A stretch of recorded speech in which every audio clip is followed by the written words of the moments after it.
do all of these things.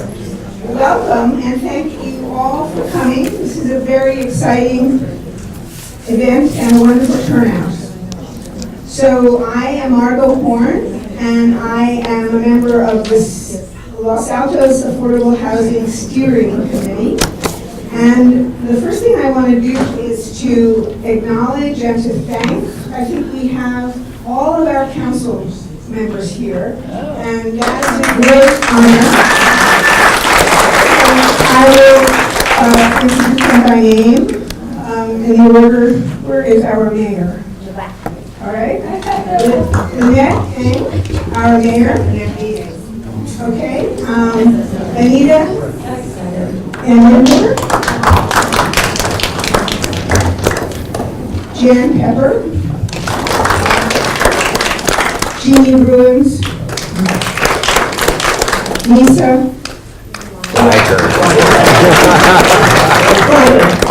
Ransom Tiger.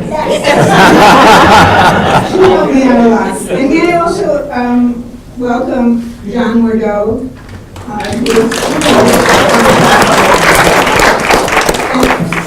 and then other elected officials we may have more, so introduce yourself if I don't recognize you. Steve Taglio, and Debbie, how do we pronounce it? I didn't get to Debbie Tora. I didn't get to that. I was doing Steve. Okay. So, Debbie Tora.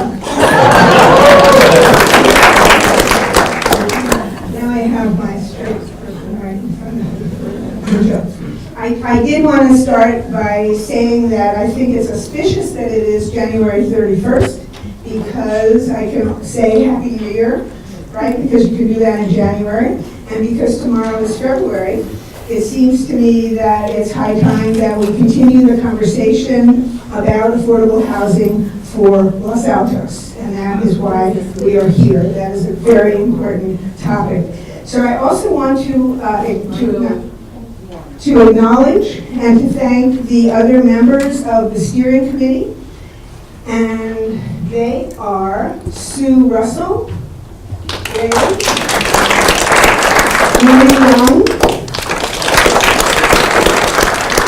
Joe Meyer, Gary Hedden, and Billy Rock. Thank you all for all the hard work you put into making this happen, and I think it will be worth everybody's time. So the agenda for tonight, the plan is that we're first going to see a video called A Place Called Home, Los Altos. And it's a very powerful video. And I'll acknowledge Larry Barron, right, and Kevin Olson, who made this documentary. Thank you very much. And then we have a panel of experts, and we're very lucky to have each of them. Mitali, Ganguly. Perfect. Yeah. And Randy Tsuda from Palo Alto Housing, and I'll introduce them in more detail before they speak. So without further ado, if all goes well, I'm going to show the video. City Manager. And thank you. We thank City Manager Chris Jordan. Welcome. Thank you. And your last name? Sorry, I don't, okay, from the school board. And Thank you for being the here. school board president. And school board president, Jessica Spicer. thank you for being here.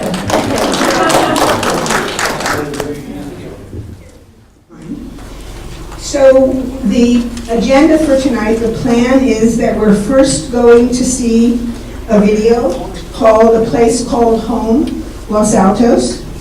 And it's a very powerful video. And I'll acknowledge Larry Barron, right, and Kevin Olson, who made this documentary. Thank you very much. And then we have a panel of experts, and we're very lucky to have each of them. Mitali, Ganguly, okay, from Opticos, and Randy Tsuda from Palo Alto Housing. Introduce them in more detail before they speak. So without further ado. So I'm almost having to choose, like, do I love where I work and I want to stay there, or do I need time with my child and with my husband? And it feels like a really hard choice. It feels like an impossible choice.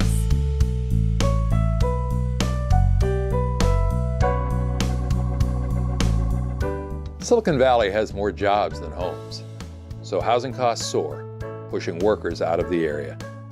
Why should we all care?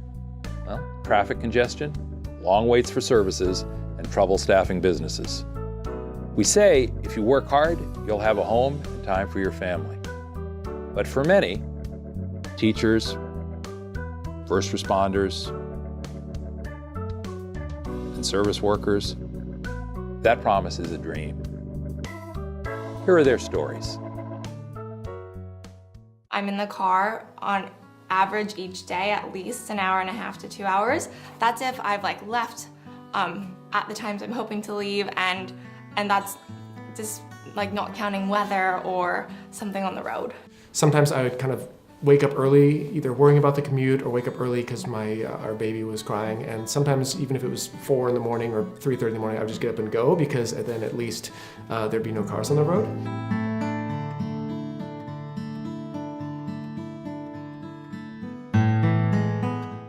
For those that are the primary wage earners, it is very stressful. They're looking at creative housing solutions. Many of them have second jobs. They're doing shared housing, and they are trying to always find ways to be able to maximize whatever income they can to just go that little bit further. So I had to find somewhere myself that I was able to afford, which was very difficult, and there are just not a lot of options in that regard, so yeah. For my housing, I don't feel like I have a lot of good alternatives. I've been in my building for 10 years, and in that time, in the past 4 years, I've seen the rent go up almost $700 a month, just in the past 4 or 5 years. Yeah, the high cost of housing is impacting the retention of quality teachers, in that we will hire teachers and we will put a lot of effort and money and time into training them. And then at the end of 1 or 2 years, once the realization is set in that this is the reality of our home buyer situation in this area, we lose those teachers. And so I decided to move to Mountain View. I originally only had one roommate. I have a 2-bedroom apartment, so we each had our own room. It's now gotten to the point where I have 3 roommates in the same 2-bedroom apartment that I've lived in for 4 years. In the long term, we can't stay in Sunnyvale. My husband and I rent a 2-bedroom apartment with another couple because we can't afford to live on our own. But I'm 30 and I would like to have kids and settle down and live with my husband without housemates. But unfortunately, since our rent has been raised twice, and I think those 2 rent raises equaled up to $1,200 a piece, we're gonna have to move in order to actually save for a home.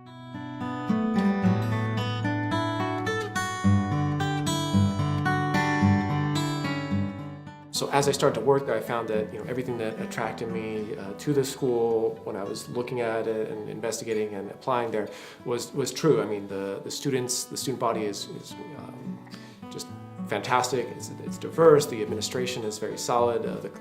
The other staff members are great. The community is great. So everything about it was just overall fantastic. And then when I got permanent status after 2 years, it was almost this weird feeling of I almost became more kind of down and depressed and tired, and I had no idea why. At the start of my 3rd year, I'm like, what is wrong with you? You have permanent status now. You can now work at this place you really want to work at. And I think one day I realized on the commute home, of course, you're gonna have to do this drive every day for the next 30 years. Like, you're gonna hit this wall of traffic on 880 North every day for the next, however long. And it's just gonna get worse year after year. So I think I just became exhausted thinking about the future.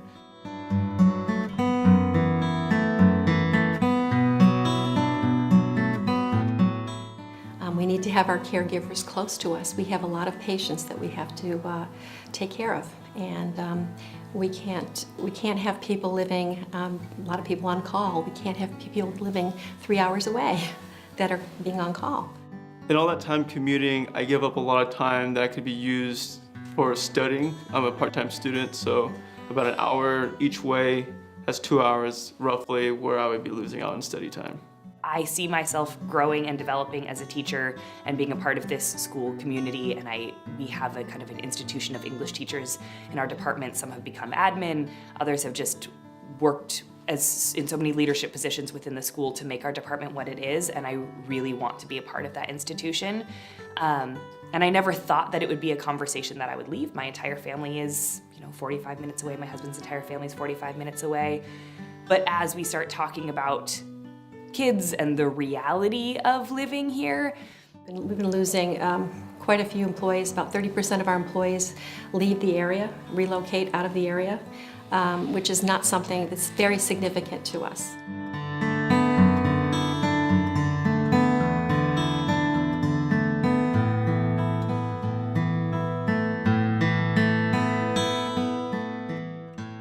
Oh, I really do think these affordable housing issues are issues for all of us. I mean, look, even if you're already well housed or affordably housed, you care about the quality of life in your community. You care about the tax base. You care about the economic vitality that allows you to have great parks and good streets and solid schools. And all of that depends on the ability to attract and retain a workforce.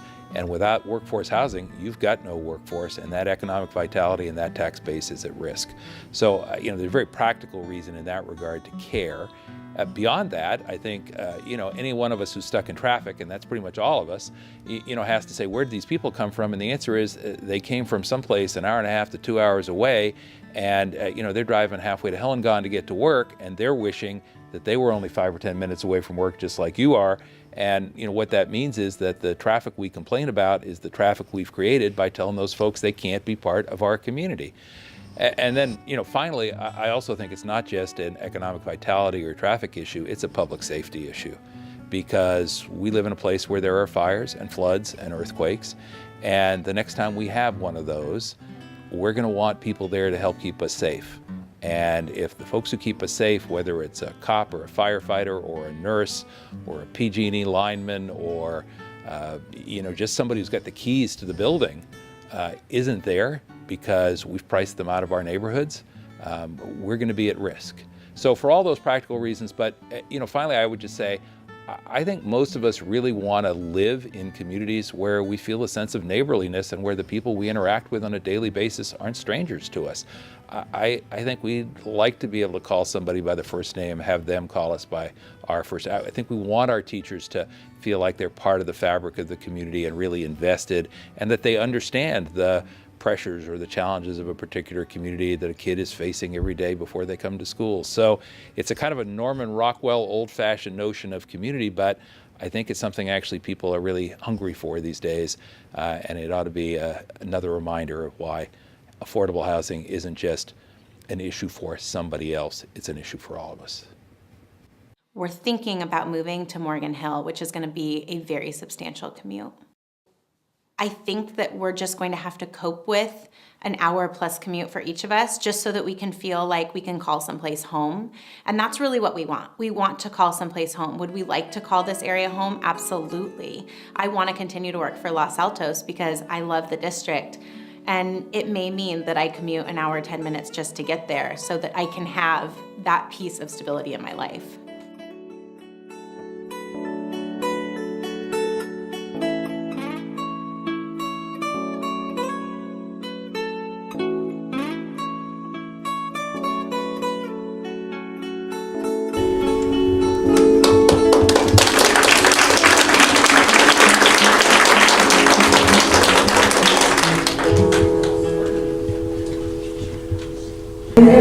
I said it's a very powerful piece and a very appropriate way of starting our program. And before we continue, I want to be sure that I thank and acknowledge the sponsors of this event, and we're grateful.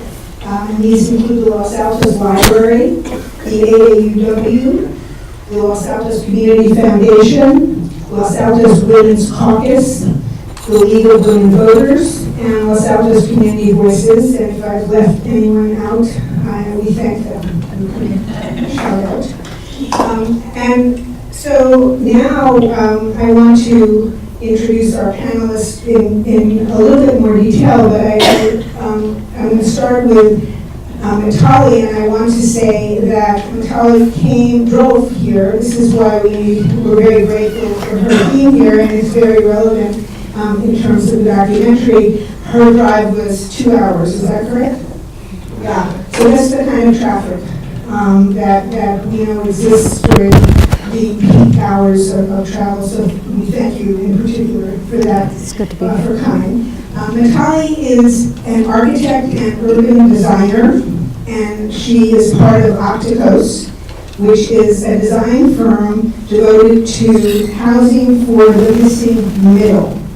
And there she manages projects that have ranged from neighborhood infill studies to downtown-specific plans, something that's important to us. So, welcome. Good to know. Thank you. Yeah, thank you. So, you want to start? I think it's Randy who goes Oh, Randy. first. I think. We can reverse it. Okay, Randy. Now, why don't I introduce both speakers? Okay, Randy Tsuda is currently the president and CEO of Palo Alto Affordable Housing, which is a nonprofit focused on affordable housing for Silicon Valley. And before that, he was director of community development for the city of Mountain View. And obviously, clearly, both Mitali and Randy bring a wealth of experience and expertise that are important for our community in terms of figuring out how to build more affordable housing for Los Altos. Good evening.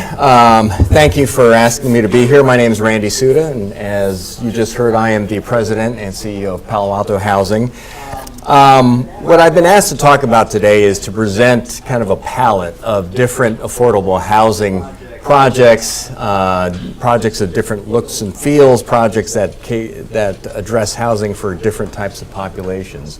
Before I get into that, I just wanted to tell you a little bit about Palo Alto Housing. We are an independent nonprofit agency. We were formed roughly 50 years ago, and we provide affordable housing in South San Mateo County and Northern Santa Clara County. So we do four basic things. We develop affordable housing projects. We manage those projects on behalf of our own portfolio, and also we do some property management for other property owners also. We provide resident services for our tenants. That ranges and varies according to the type of tenants that we have. We run after-school programs, study halls. We sponsor programs in financial literacy. We help our tenants complete their taxes. And the fourth aspect that we do is we provide affordable housing services to outside agencies. So we've just entered a contract with the city of Los Altos, for example, and we've had agreements with the cities of Palo Alto and Mountain View for many years. We have 24 properties. We provide housing for almost 2,500 residents currently. And on top of that, we have 6 projects currently in the pipeline, ranging from the unincorporated area of just outside Redwood City in the North Fair Oaks neighborhood, if you're familiar with that. We got approval 2 weeks ago for a project in Palo Alto, and we have 4 projects in the pipeline in Mountain View, including a project for which we hope to get approval from the Mountain View City Council at the end of February. So that's a little bit about Palo Alto Housing. I'm going to show you a range of projects, some of which are our projects, some of which are projects from other nonprofit entities. And as you'll see, these are projects of different scales, different looks and feels, some of which will be more relevant to Los Altos. Some of these I'm going to present to you just as food for thought in case a larger opportunity were to arise someday. So this is our treehouse project. This is a project that was completed roughly 7 years ago in Palo Alto. It's in South Palo Alto. It's a project that provides a housing for a range of incomes, generally from 30 to 60% of the area median income. And you'll hear that's a fairly common income spectrum if you're doing a project funded by tax credits, which I'll touch upon in a few minutes. It's a project that provides, as you can see, a lot of outdoor space towards the rear of the project. And that was one of the things we did to integrate the back of the project into an existing residential neighborhood. This is our Oak Court project. It's in downtown Palo Alto. It's on land that was previously controlled by the Palo Alto Medical Foundation. And it was, if you may remember, it's going about 15 to 17 years ago, Palo Alto Medical Foundation consolidated their facilities on El Camino, freed up quite a bit of land outside, right near the downtown. Part of the city's requirements was to provide a site for affordable housing, which became Oak Court. And in this case, there was a historic house that existed on the property, which was renovated and preserved and now serves as the community room, both for our residents, and access is provided to groups outside of Palo Alto housing. In fact, it's where we have our board meetings, so we get ample use of that facility, and we know it well. And I think one of the things to take note of is that this has a character. The city and the community really asked to have the architecture blend in with the historic character of Professorville. And you'll see the horizontal wood siding, the pitched roofs, other features that really pick up on a more historic character. And I think the project really fits in nicely into the downtown. This is the project Wilton Court that was approved by the Palo Alto City Council 2 weeks ago. It is on El Camino at Wilton Avenue. I think a very different character. It's a much more urban form and something that now complies with Palo Alto's design guidelines and zoning codes of pulling the buildings up to the street. In this case, we similarly stepped the rear of the building back. It's 4 stories in the front, 3 stories in the back, and we pulled the rear of the building away from the residential neighborhood and created a courtyard and patio area at the back to provide both open space and amenities for our residents, but also provide that enhanced buffer between us and our residents. We are quite proud and thankful that at the end of the day, the leaders of the Ventura neighborhood actually came to the Palo Alto City Council in support of our project. We were thrilled to have that happen. We had a whole series of really productive ongoing discussions with the community, which resulted in a project that we're proud of, a project that clearly had the support of that neighborhood. So we're thrilled with the outcome of this one. This is a project we're going to be breaking ground on. And this is the project I referenced in the North Fair Oaks neighborhood, again on El Camino Real. Another 4-story project, a similar design concept where we carved the rear portion of the building away and created another courtyard or a patio area. And the bottom corner, that's the site plan, gives you a sense of how we tried to reduce the bulk of the rear portion of that project. But the character of this project and the design, we used different architects, different materials. We followed the lead of staff, and in this case, the County of San Mateo, to create a structure that they were comfortable with. Now, this is a project, it's an existing project in downtown Mountain View by Rome Development. It's been there, I'd say, for about 7 years or so now. It's a project specifically for families. You may have, if you visit downtown Mountain View, you may have walked by or seen this project a number of times and probably had no way of knowing that it was an affordable housing project. It's a project that is, as I said, specifically designed and targeted for lower income families with children. So there's a study room, there's a computer lab in there where the equipment and the computers were purchased in partnership with Google.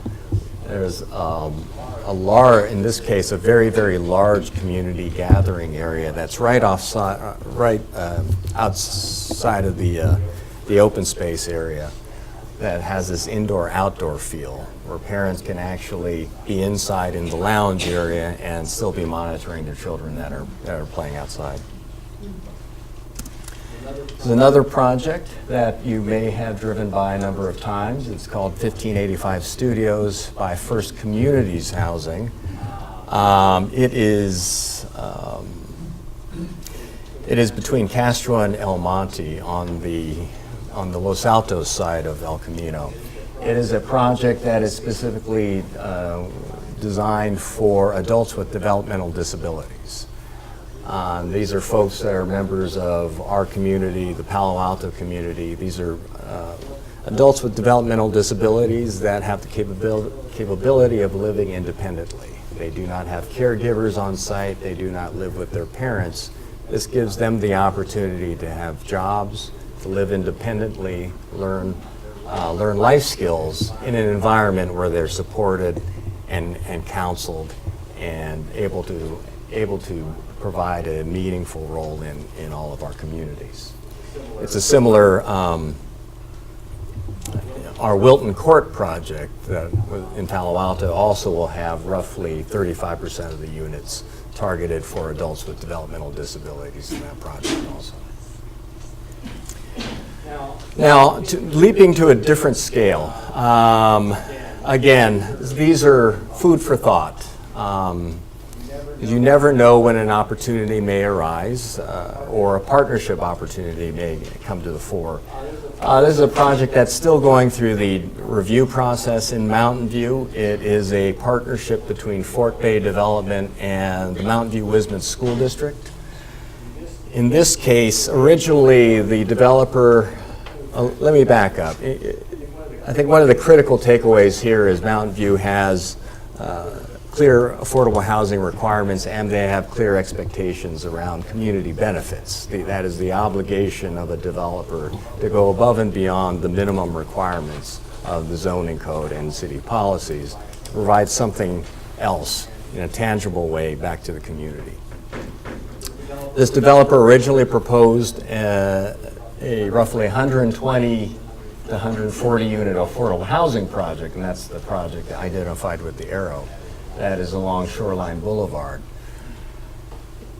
We approached the Mountain View, you may recall the Cooper Park signs that you've seen throughout the Mountain View community, say Cooper Park. In response to that, we approached Fort Bay and asked them about potentially pursuing a partnership with the Mountain View Wisman School District. What the city gets out of this deal is an agreement to preserve the open space on the Cooper School. Mountain View Wisman gets the potential to build 140 units of housing for staff and for teachers. And by discounting the ground, providing a discounted ground lease, discounted land value, the developer is then providing that community benefit that makes this all happen. It gets complicated as the developer, Fort Bay, walked away from a low-income project. They were also walking away from tax credit funding. So fortunately, Mountain View Wisman was able to come to the table with certificate of participation financing. So they're essentially self-financing a lot of this project, leveraging off the discounted land that the developer is providing as a community benefit. So certificates of participation are essentially funded by the expected revenue stream from the rents that will be paid by their teachers and employees. And they're able to provide a mixture of rents and mixture of units, some low income for janitors, teacher aides, and other staff like that, others for moderate income teachers. So they get to target that income mix and the unit mix to their employees. It's the second example of a project still going through the process in Redwood City. This is a partnership between Sobrato Development and Mid-Penn Housing, another affordable housing developer. Similar basic concept. In this case, Sobrato is providing land and providing a site on which Mid-Penn Housing will build roughly 120 units of affordable housing. Clearly, this is a much bigger project than you are likely to ever see in Los Altos, but I think you take the idea of looking for opportunities when they present themselves to look for partnerships in ways that you can generate housing or other types of community benefits that can benefit whether they're school districts, public employees, and other critical members of the Los Altos community. So, I'm just going to touch very, very briefly around the cost of affordable housing and how, in big picture, they're funded. This spreadsheet, I've blanked the names to protect the innocent, but these are the last 6 affordable housing projects that have been approved and funded by in the city of Mountain View. You can see the range of project costs. They vary widely according to the size of the project. Some are as small as 26 units, some are as large as roughly 120 units. But we've also broken the costs. What's probably more meaningful is we've broken the costs down by a couple key metrics. One is cost per unit, and then the other is then the local subsidy per unit. So you get a sense of how much money Mountain View in particular is putting into some of these deals. We're in a very, for affordable housing developers, I'm sure city council members have heard market rate developers complain about the cost of construction and the cost of land, the shortage of labor, on and on and on and on. For affordable housing developers, that is all true. Right. For many instances, we are buying land on the open market in a private land transaction. We're hiring contractors that often do both affordable housing and market rate housing. We're all impacted by the same dramatic year-over-year rise in construction costs. We're both affected by tariffs, and we're both affected by a shortage of construction labor throughout the Bay Area. So these numbers, if you were to do a project, some of our more recent projects, some of the more recent projects our fellow affordable housing developers are proposing, these numbers are going up significantly. But this is just to give you a sense of the last 6 for which I had data from Mountain View. So sources of funding, in many cases, these projects rely on a significant share of local contribution or local funding. Here are some ways that communities have generated funds and revenues to support affordable housing. They range from fees on non-residential development, fees levied on other market rate residential projects, community benefits that I've referenced before. The county has passed Measure A to support and help sponsor housing that is permanently supportive housing for those transitioning or at risk of homelessness. Some communities, some larger cities have passed bonds that specifically go to fund affordable housing. The city of San Jose had one on the ballot in November, and it did fail. Hopefully we'll get some state legislation to drop the required percentage to pass a bond from 2/3 down to 55%. At the 55% threshold, San Jose's bond measure would have passed. So I think that's a key part of opening up more opportunities for local housing funds. City doesn't have funds. Other opportunities are city-owned land. Look at the land that a community has, and providing that free or a heavily discounted rate certainly helps and is a form of contribution.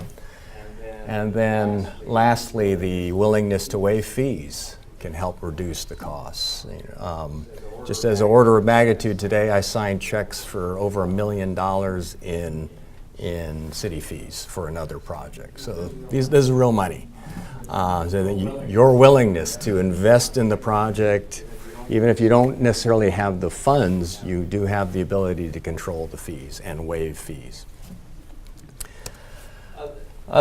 Most projects these days leverage a variety of state and federal funding sources. I'm not going to go into all these. These are just some of the funding sources that affordable housing developers will utilize. Almost all of us use the LIHTC, low-income housing tax credit, in which the private marketplace, corporations will provide equity for affordable housing in exchange for a tax credit. And that's a very, very popular program, heavily used for most affordable housing projects in California. Just also want to make mention of MHP, multifamily housing program. That will get an infusion of money from the state's passage of Proposition 1. Hopefully you all voted for that. $6 billion of increased funding for a broad range of affordable housing programs. Over $1 billion, roughly $1.5 billion will flow into Prop 1, into this MHP program. And I'm sure you've heard recently about the governor's budget message, which has an even greater commitment to provide affordable housing in various forms, both for to increase the availability of state housing tax credits, and also, I think importantly, opening up funds for local governments too.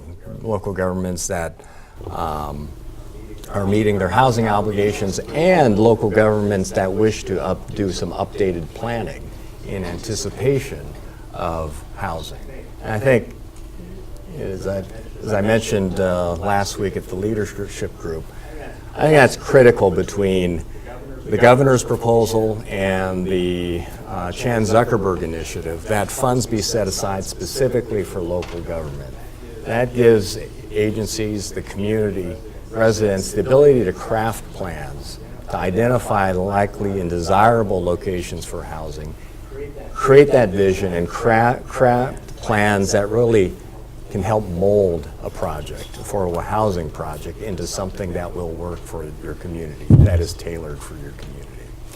So I leave you with that. There's a lot of examples, a panoply of ways these projects are funded. Happy to answer questions afterwards. At this point, I think I will move forward.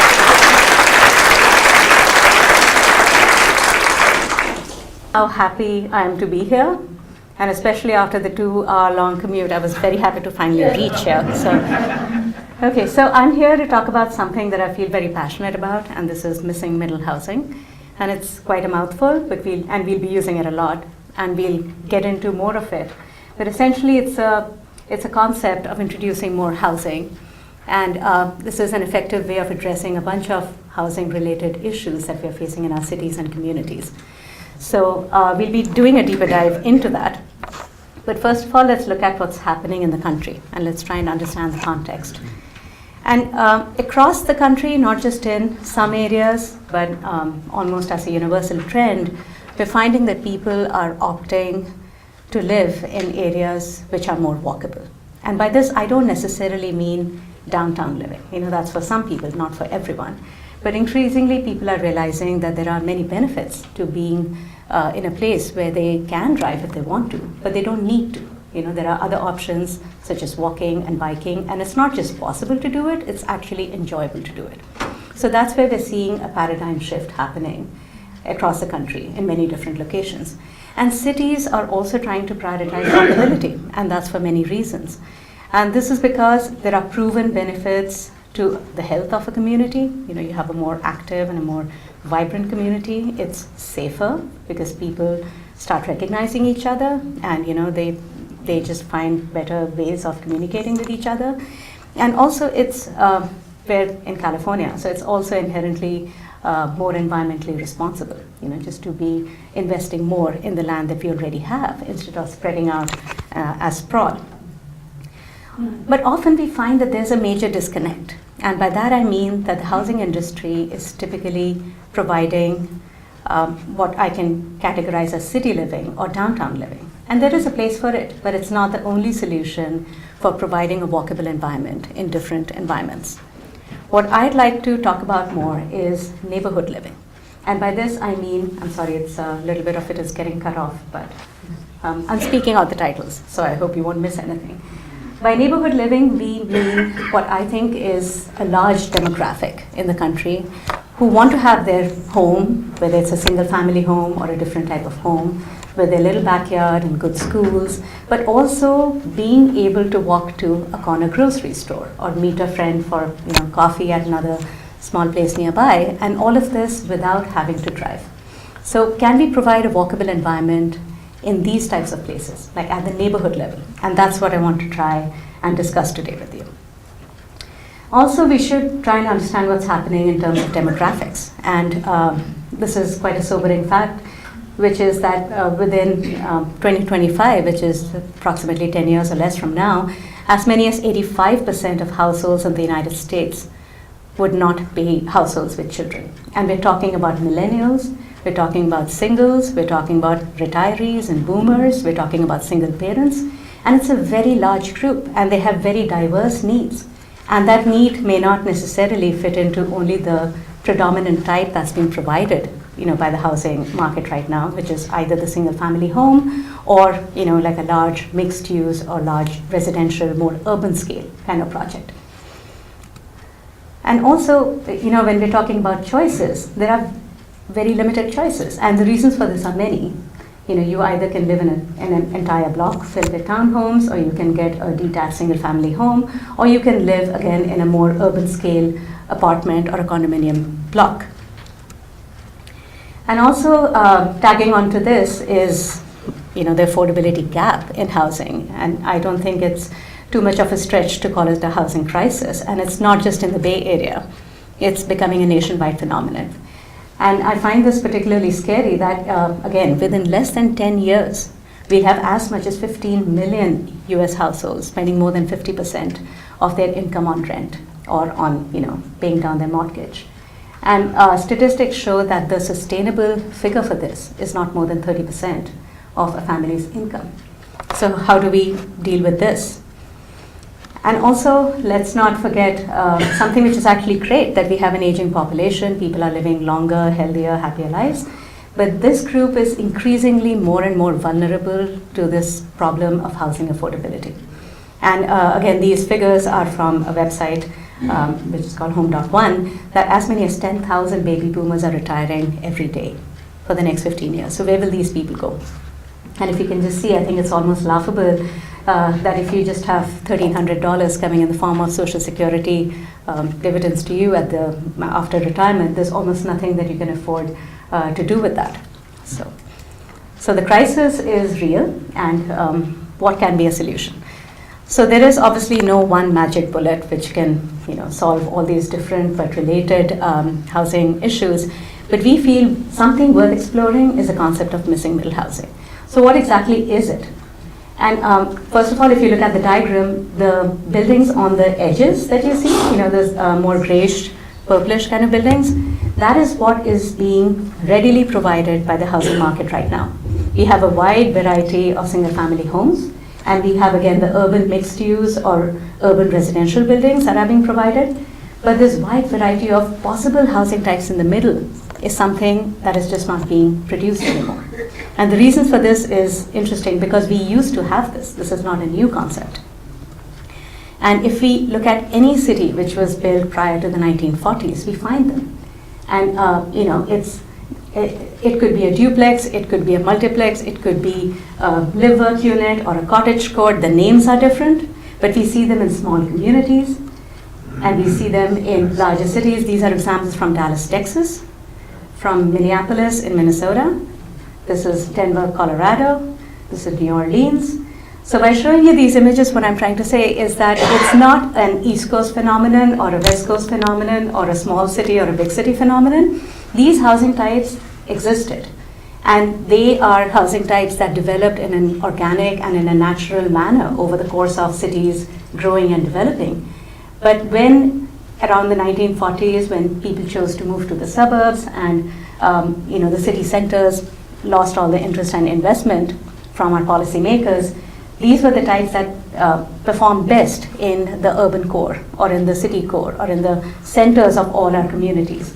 And now that the trend has reversed and people don't want to live in the suburbs and many people are moving back into downtowns and into the centers of our communities, we've lost that knowledge because for the last 50 years we've not been building this. So this is actually what we try and call missing middle housing. It's house scale buildings. It's multiple units in a building, so it's multi-family housing, but it looks like a house and it feels like a house and it fits in very well within established residential neighborhoods. If you were to walk past some of these houses, you may not even notice that it can house as many as 4 units because it just looks like a house and it feels appropriate in that context. So what are I'm going to just break down some of the characteristics of what we call missing middle housing. And first of all, walkable context. I just started by saying how walkability is an important aspect, of our cities, and there is a clear trend preferring that. But missing middle performs best when you have a walkable context, because the entire premise is that people are choosing to live in these kind of homes and they're giving up the amenity of having a large home or a large space, and they're trading it for the amenity of being in a place where they can walk and access amenities in an easy manner. So walkable context is key.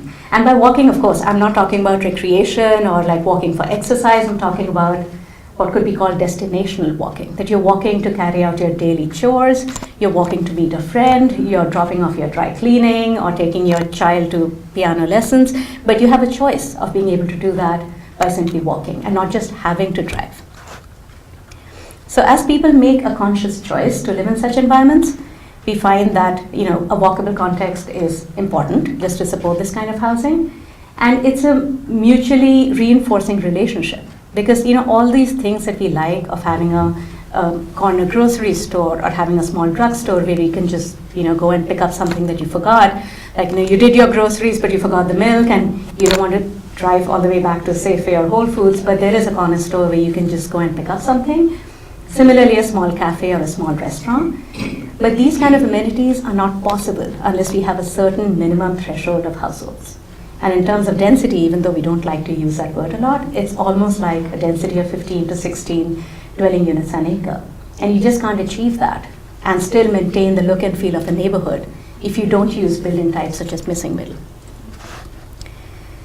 And another important characteristic is that they are small footprint buildings. They're not big imposing structures. And by small, I don't mean tiny home small. There's a place for that, but this is not it. But we're talking about buildings such as this, and this is a duplex, and it's just 2 homes, and again, you could walk by without realizing that there are 2 homes. They're 2 smaller homes. And it's not tiny. We're talking about anything from a minimum of 750 square feet for a unit to roughly around 1,000, 1,100 square feet a unit. So it's small by suburban standards, but it's not tiny. It's entirely livable. And so you have duplexes, for instance. This is one of my favorites. It's a bungalow code. So you have smaller homes around a shared common open space. And we're seeing a lot of examples such as this, not just in older cities, but even in some other places. Like I've seen a bunch of these in Berkeley. And they're not new. They've been around since the 60s and 70s because people found a loophole around existing zoning laws and they chose to live this way. Similarly, a fourplex, and I think I showed this image earlier, it's like a bigger house for sure, but it's still not like having a massive apartment building right adjacent to a single family home. Similarly, a live-work unit, and this is an example that was built by Opticos, and it's an example from Buena Vista in Colorado, in which the ground floor is a separate unit, which could be used for either a commercial use or some kind of a live-work space, or it can even be rented out as a separate unit, like an income property of sorts, or an in-law unit for extended family or any number of reasons. And the unit above is another residential building in itself. And pretty much at the upper end of the missing middle scale is this example of courtyard apartments. So yes, this is bigger than some of the other examples that we saw, but even then, I wouldn't say it would feel completely out of place in a traditional single-family residential neighborhood. So by showing you these, what I'm trying to again point out is that many of these actually have far higher densities than what we typically think of when we look at apartments. His is actually 50 dwelling units per acre, but it doesn't look that way and it doesn't feel that way. So often it's a mistake, which is commonly made and repeated even by, professionals in the field, that, we start the conversation with density. But density is just a number. What we feel is more important and more relevant for people is to think about the form and the character of what we're talking about. And then density becomes an output. It doesn't become the starting point of the conversation. And yes, the most pertinent part about this is, again, lower perceived density. And why is this important? Simply because of what we just discussed, that people often get scared of density. And for good reason, because often for some people, this feels too much. And there's a place for this kind of housing, and there's nothing inherently wrong about this. But this is more appropriate for certain locations within our cities and communities.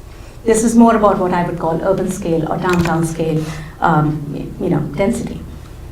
But at a neighborhood scale, density often looks like this, which in my opinion is even worse. You have a bunch of buildings, and you have this slab structure with 8, 10 units, and it's not even facing the street. You see the side of the building with no openings, no entrances, and often a staircase. So this is the way we've seen density getting introduced into our neighborhoods, and it's not surprising why people react to it. But if you design it well, then density can also look like this. Each of these types has a density higher than the preceding slide that you saw, but it's much more appropriate, for certain residential contexts. And well-designed units. And why is this important? Because we're choosing to have smaller units. So if a smaller unit has to sell at different price points for different user groups, then it needs to be designed well. And I think even Randy would agree that the true challenge of architecture is designing a really well-designed smaller unit, because you can do a lot more if you've got more space. But by a smaller unit, we don't necessarily mean that it is low income. It can be. It's not just for the lower end of the housing market. You can have a well-designed unit and outfit it with higher quality finishes and high-end appliances, and you can, in fact, we have some developers that have tried this, to have the same unit plan but outfitted with these different finishes and appliances at completely different price points, but within the same building. So that could be a very interesting way of trying to get diversity of income groups to actually live in really close proximity. I don't know how well that will work out, but it's possible, is what I'm saying. And I think this is a favorite topic for almost everyone in the South Bay, parking. And people often get scared, and this is related to density, that, we're going to add 100 more people in my neighborhood. Where are they going to park? And if we think about many of our single-family neighborhoods, there are zoning rules in place and minimum parking requirements. And often it's something like 2 or 2.5 spaces per unit. And so people automatically think that, where will these 300 new cars go? But the reality is that these are attracting a certain kind of population. People who are moving to these homes because they don't want to have 2 cars. And that's why the walkable context is important, because the two of them reinforce each other.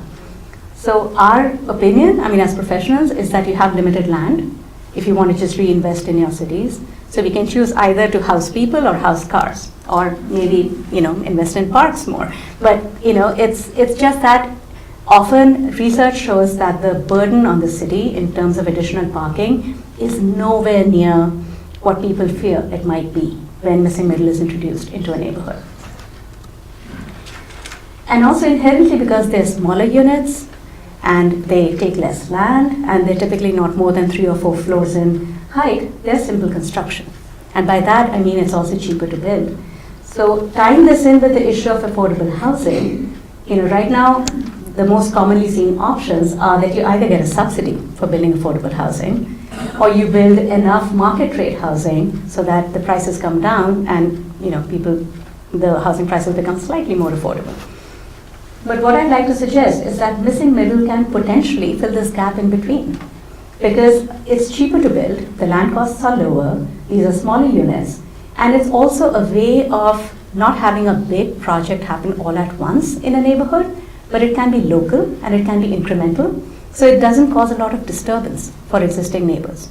It's not that you suddenly have an entire block within your city getting rebuilt for years with construction noise. It's similar to just having your neighbor add a story to their house. And that is, one reason why missing middle is often easier to sell to a community who's not in favor of increasing too much housing in their neighborhoods.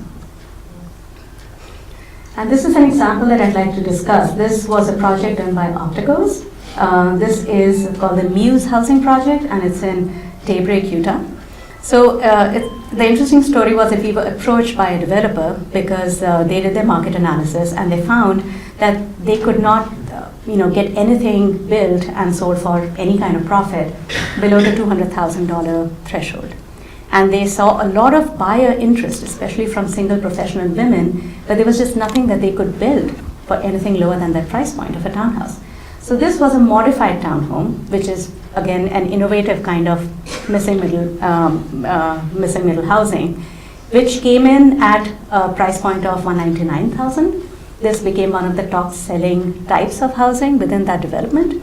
And it was a win-win for both people because buyers could finally get something and get like a piece of land that they call their own in a safe and welcoming environment. But at the same time, this also got the second highest sales price per square foot for the developer. And circling back to the issue of community. So when you have missing middle housing, it's automatically leading to a certain kind of a community. You have a diversity of income groups, people with diverse backgrounds, you have different ages. So having this kind of a community is automatically supported by a concept such as missing middle housing. And it also lends itself to shared housing and co-housing. And these are things which are not a wholesale trend yet, but we are seeing examples coming up in different parts of the country. For example, the image on the right is from a development in Washington. And this is again a missing middle type in which you have smaller units which just have a kitchenette, but there's a shared open space, a shared community space, and a shared kitchen. And it got sold out within 6 months of it being on the market. And this is not low income. This is often boomers and retirees, some single professionals who want that sense of safety and community and who don't want a cheap unit, but they also don't want a large unit. They want something that they can maintain and they still get all the benefits that they're looking for. And in particular, I also want to talk about the issue of our elders. We've been recently doing a lot of work with the AARP, and as we have an aging population, it's almost sad that there aren't that many housing options that are available, to our parents and our grandparents. You try and live in a single family home till you really can't. And your keys need to be taken away in some cases, and then you end up in a senior living facility. And we feel that there are many benefits, and there's enough research to support this, that there are many benefits to aging in place. And this is becoming a concept that is being really promoted by the AARP. And there are mental health benefits for the people involved, and it's just a nicer way to be, that someone who's lived in a neighborhood for 30, 40 years shouldn't feel that they have to move out just because they cannot maintain or they don't want to maintain their large single family home anymore with a big backyard. So there should be options that they can move to maybe a smaller unit, but within the same neighborhood, so they retain that sense of community, especially at an age where you don't have the time and patience to make a whole bunch of new friends. So that's why I think missing middle is... So it's not just, the typical groups that we think about, that, affordable, like this is affordability by design, right? That's what missing middle is all about. It's not just the typical groups that we think about, that workforce housing, our teachers and our first responders. It's also this demographic. And this is a huge demographic, and it's just going to grow over the next 10 or 20 years. So what do we do, and do we consider them as a key group to cater to? This is a small sketch plan which shows how if you have smaller units, and these are all individual missing middle unit types. Within the same lot, this is about, say, 50 feet by 100 feet, you can have actually 3 units. But from the front, when you're passing by in the street, it will still look like a single family home. And this multi-generational housing is a concept that I think is something that we should all explore in the coming decades. That, you can have a separate unit which is outlined in blue, which could be for maybe not just your aging parent, but it could be for your adult kid, who's finished discovering himself or herself, and until they find a job, they want to move back in. Or you could have a small unit above the garage, which you can give out to someone who really needs that kind of home. So yeah, again, more ways in which missing middle housing can fulfill a lot of our needs. So I'll just speed up now because I've gotten the hint. So this would be very quick. And again, the color coding is the same. The yellowish buildings are missing middle types. And these are just simple illustrations to show how we can insert these into different situations within our typical neighborhood blocks. So this is if you have infill parcels, if you have vacant parcels, and you can just kind of have this blended density of different kinds of housing types. But when you walk around, it'll just look and feel the same. But this is how you can literally double the density of a block without it becoming an eyesore. It could form the end grain, of a single family block where you have a slightly busier street and single family homes don't sell very well. This is a great place to locate missing middle. And similarly, if you have a main street condition or a larger mixed use or residential block, then again, right behind those kinds of parcels, single family doesn't do very well. So that's another opportunity for trying to get in missing middle housing.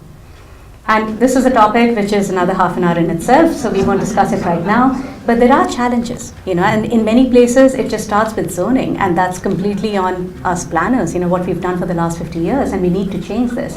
Is that, it's illegal to build missing middle in many neighborhoods because it's considered multifamily, and the zoning is only for single family homes.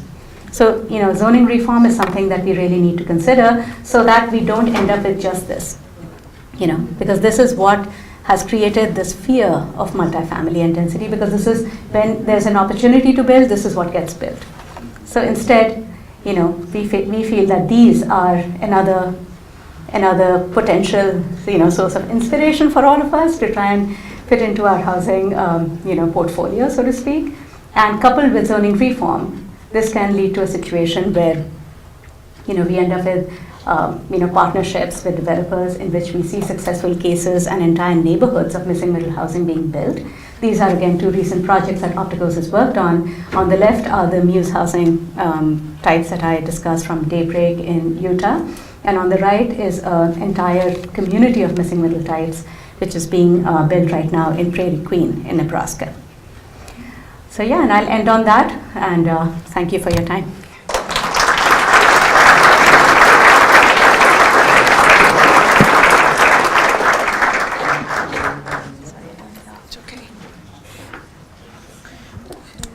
So, that was fantastic. Thank you both. The title, as you might remember, of this evening's event is Affordable Housing, Ideas for Los Altos. And I think we've gotten a lot of fantastic ideas. And now is the time for your questions. And I'm going to actually ask Randy, I'm going to take the moderator's privilege and ask Randy if you would please tell the group about the example from Jackson Hole that you mentioned as something that's very outside of the box and creative, if you will. And then we'll... So this is something we talked about over dinner not too long ago, is not necessarily specifically about affordable housing, but the discussion was really about how do we leverage leverage public land and a public project to serve multiple objectives, to realize multiple objectives. In the case of Jackson Hole, if you've ever been there, for the most part, it's a pretty small scale, very, very quaint, lovely downtown. Because of the popularity, they have built a public parking garage in downtown. But one of the great things they did, and I fell in love with the idea, is that at one end of that garage, they created a vertical farm. They created I believe it was a 3-story parking garage. They created a 3-story vertical farm in partnership with a nonprofit. This nonprofit provides employment to adults with developmental disabilities. They provide the job training so that they can live independently, learn job skills, make a living. Then the nonprofit then has agreements with local restaurants and local hotels to buy the vegetables that they grow in this vertical farm. So and the community got necessary parking, but was able to leverage that land in a way that not only are you providing parking, but you're providing opportunities for less fortunate members of the community, and you're creating that cycle by creating products that vendors and restaurants and other establishments in Jackson are purchasing these. So, you know, vertical farming is one thing, but I think the takeaway is that if you're looking, is to look for opportunities to leverage public projects, public-private partnerships, leverage public land to serve multiple community objectives, whether it's a vertical farm, whether it's community space, whether it's art space. There are a myriad of things that in our daily lives and in our communities, we always say, wouldn't it be great if there was X, right? And you know, this is just something I'll seed you with the concept of thinking, how can we use a precious resource to accomplish multiple Thank you. All right, so it's time for your questions, please. Yes. So this is something else, but our speaker brought up shared housing, and there is a shared housing program in Santa Clara with the county and Catholic Charities, who is doing the vetting. And I was hoping that we would have someone here from Catholic. Oh, we do. Would you like to tell us a little bit more about the program? Sure, if that's what you would like. I'll try to speak loudly. So the County of Santa Clara has a shared housing program. We've been we've been operational since late August, early September. And it's basically we just serve as a matching service. And it's just basically for anyone in the county that wants to open up their home. And like some of the examples that the speakers mentioned, what did you call it, a boommate? I've never heard that before, that was nice. Just matching people with like interests and with spare bedrooms, and then you have housing seekers that are looking for affordable housing options. So if you have some flyers, if you'd like more information, I'll be available to answer any questions for you. Or if you have any questions right now, I'll be happy to answer them. It's the Catholic Charities website or the County Office of Supported Housing. Say something about how you match people. Sure. We do basically like a personality profile. We'll have you fill out an application. We'll have you describe your preferences. So if you're a housing provider that has an extra room, we would ask you to think about, well, who would you like to have living in your house? Because it's not like we're, sending you a prospective employee. This is somebody else you'll be sharing your home with. So you would want to think about things like, what kind of relationship would you want to have with that person? Is it just kind of a business thing? Do you want more of that person to be, kind of integrated? You guys want to have dinner together? So you need to think about your own we ask you your own preferences. How do you live? Are you, neat and tidy? Do you, smoke in your home? And then also think about who you would want living there. So things like, would you want the person, to be a student? Would you want someone that's retired, that's home all day, or not just at home all day, but just has a different schedule? Are they neat? Do you smoke in the house? And just things like that. So we ask you to kind of go through all those preferences and try to match you with someone that matches your preferences and vice versa. Okay, so why don't we have questions for Randy and Mitali? I live on a street which has at one end apartments and a bungalow court and townhouses, and then you hit the Los Altos border. And how did you or could you overcome the rigidity of zoning that prevents multifamily houses in a single resident zone? Yeah, are there any success stories for rezoning? There are a few, yes, but zoning reform is the only way forward. I agree. I'm just asking, are there any success stories? Examples. In some cases, yes, and especially, it's easier to change the zoning if it was for a higher density, residential only kind of zoning, like R3 and above. But if it's single-family zoning and prescribed very low density, then usually there's a lot of neighborhood opposition.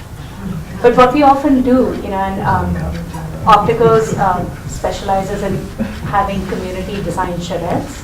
These are kind of multi-day workshops in which we literally ask for ideas and we show people options and try and get, like a design solution that seems to fit the needs of the majority. So, zoning reform often needs like that public participation and push to get officials to do it. So, it has to come from the ground up. Right. Till the state makes you do it. Just picking up on that, I think underlying a lot of this missing middle concept is getting away from the traditional zoning models of X setback, minimum setbacks and heights and things like that, to more of a form-based approach. Exactly. And while Petaluma didn't necessarily do it specifically for missing middle, they did revolutionize their zoning code and went to a form-based code. So if you're looking for an example of a community that went to a form-based model, I'd encourage you to look at Petaluma. And for another, like I'm working on a downtown plan for Davis right now. So another community that is, the city council opted to go in for a form-based approach to control, the way downtown might look over the next 40 years. So it's gradually picking up, as a concept. As a retired teacher and a volunteer at the high school, knowing what a crisis this is as far as keeping teachers and hiring them.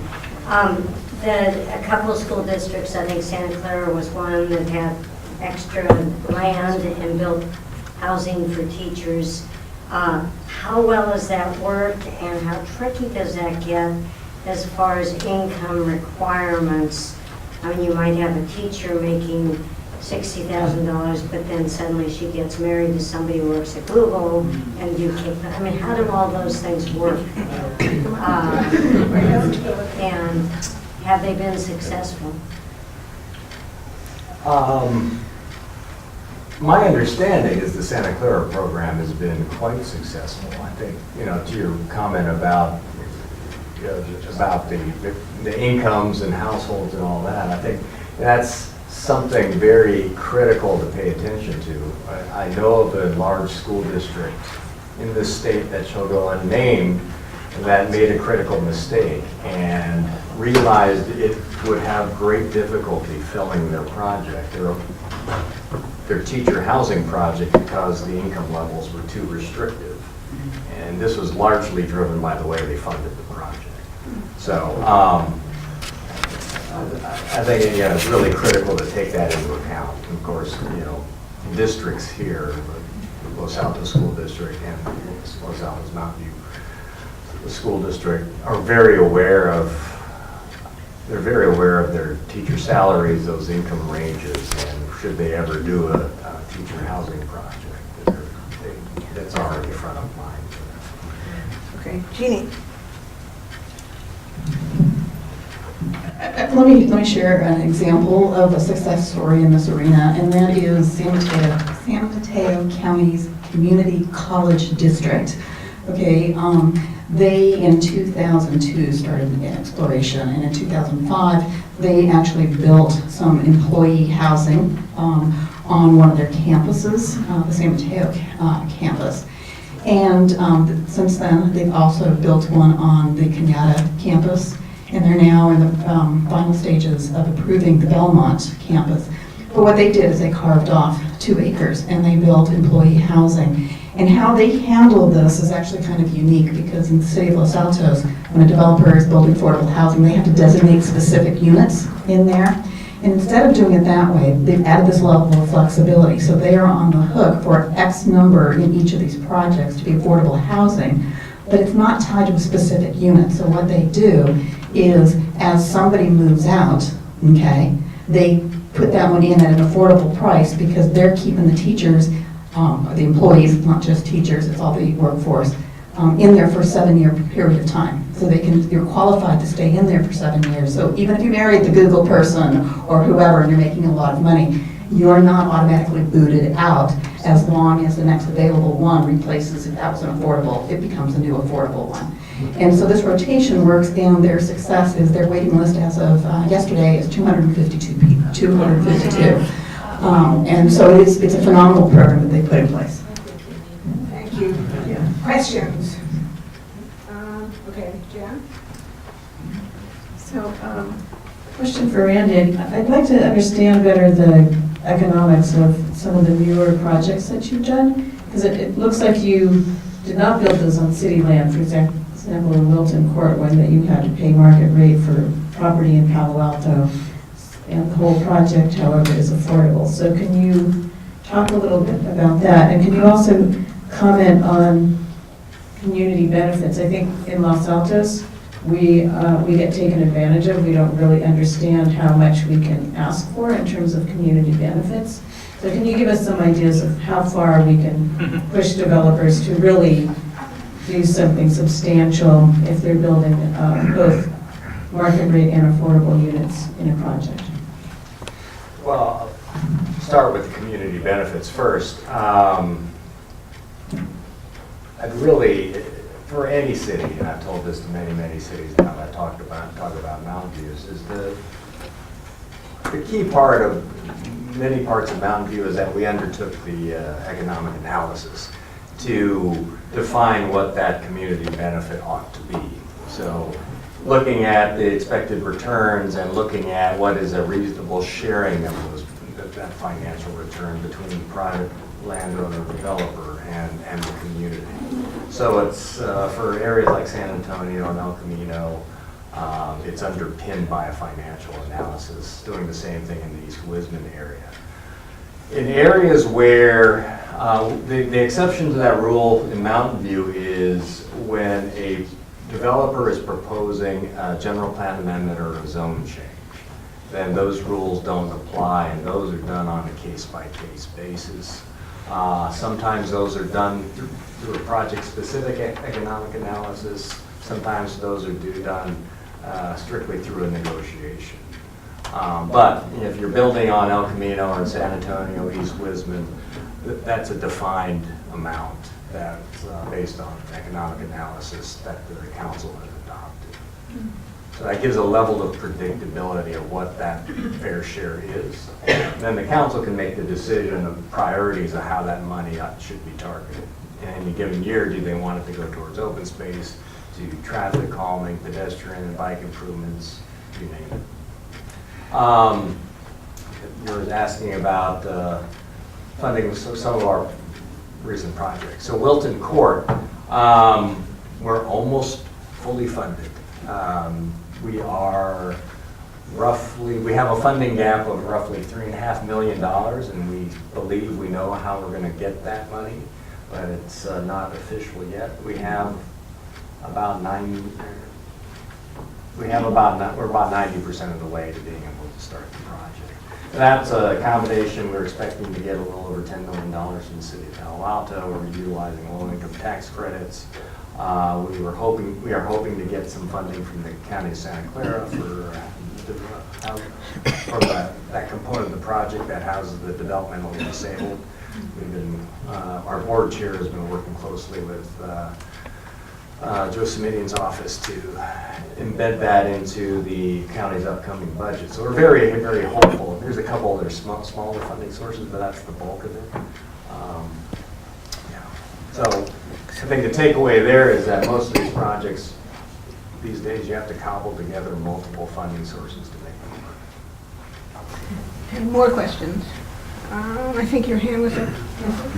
How does this concept of multifamily housing intersect with the concept of accessory dwelling units? And if you have a home and you either build a separate structure or convert part of your house or add on to your house and make it an ADU, which I understand the state is encouraging and cities are now having to comply with liberalized ADU policies, you're creating a multifamily dwelling by doing that. So how does that intersect? I think the rules change from place to place about exactly how you can use that ADU. So for example, in Berkeley, and I think it's still not fully finalized yet, but you cannot use it as a full-time income property, that you cannot just rent it out to another family and call it a second home, on a second living unit on your lot, on your property. So it can have periodic use, but it doesn't really fulfill that need of being able to give permanent housing to another family who's happy to do it. So yes, we feel it's potentially a very powerful method of increasing or doubling, tripling, the housing in our neighborhoods. But the exact structure with which, whether we call it single or single family housing of a slightly different kind or multi-family housing, it's not clear. It varies literally, it's very confusing, and it varies from city to city and from jurisdiction to So it jurisdiction. must be the city, because I visited an ADU on a property in San Jose, which clearly was set up to be a rental unit. Yes, So- so you can rent it out, but you cannot rent it out for the full year. That is the rule that in cities are. In Berkeley, yeah, not here, not here. So it varies from place to place. We're building ADUs in Berkeley, and Berkeley City does now allow them people, in fact, they disallow short-term rentals in ADUs. Oh, so they They allow change long-term. Interestingly, they allow short-term rentals in accessory buildings and not long-term rentals in accessory buildings, but those are not accessory dwelling units. The key difference being that the existence of the kitchen.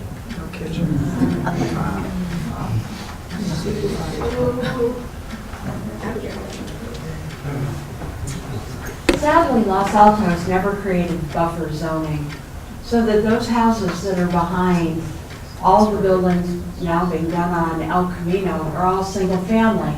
In other communities, they might have been duplexes or triplexes. Los Altos continues to force single-family housing on very busy streets. For example, the two houses we did at Grant Road and Fremont Road, we begged to do duplexes. So is there a question? It is a question. Randy, you especially, can we fix the lack of buffer zoning? Can we offer to some of these strip neighborhoods the ability to be more than single family? Well, I mean, yeah, putting my other hat on, I guess, my previous hat. I won't speak specifically about the situation in Los Altos. I think, look at our communities in general, whether they're Los Altos or Mountain View, Palo Alto, on and on and on. There are situations where you have homes on relatively busy streets. Some of them are already duplexes, in fact. You look at the form of those units, and this is where it intersects with Mitali's talk. If you look at the form of some of these units, if you design the right kind of structure in the right size, they will be indistinguishable from what's already there. What I think one of the takeaways that we hope you hear tonight is that this is not necessarily an either-or situation. I'm not arguing against missing middle housing. I think what we're trying to point out is that if in fact we have a Bay Area housing crisis, if you believe that as I do, then we need to be opportunistic. Communities have the ability and requirement now to allow ADUs. How can we take advantage of that for situations where a property owner wishes to do an ADU and provide essential housing in that manner? I think cities can look at opportunities around busy corridors and look at ways to really tailor a new zoning code such that you can insert more units on that same piece of land in a way that's indistinguishable from what's there. Look at major corridors where you can have opportunities to go higher and denser and provide that injection of housing opportunities. It's not an either-or. It's not an either-or question we're posing to you. My daughter uses this phrase on me. She's 17 years old now. She goes, I think this is it's not a me problem, it's a you problem. But I think housing is not a me or a you problem, it's an us problem. Right? It's an us problem. It's all about our communities. It's about people that work in our communities, that teach our kids, that put out the fires, that bag groceries, on and on and on and on. People that serve us and serve our community every day. And that's, in my mind, makes it an us issue. So one more question, and then It's we'll just wrap. a final comment. It's usually question? not us or you. Oh, sorry. I think the lack of affordable housing is a public health issue. I've been doing focus groups with seniors in San Mateo County, and they literally can't downsize because they can't afford anything else. And they're forced to live in these homes with staircases. When you talk about the excessive commutes and the stress that it adds on the person and the family, I think we're looking at a larger issue than just simply having homes to put people in. All right, thank you. So it is exactly 8:30, and I want to, let's all thank.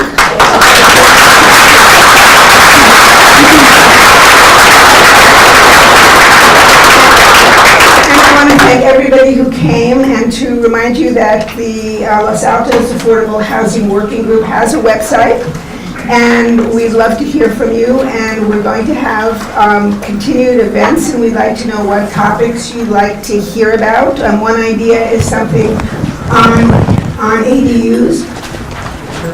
Sign-in sheet. Make sure, please, to sign in, especially if you're not on our mailing list. And, excuse me, thank you very much.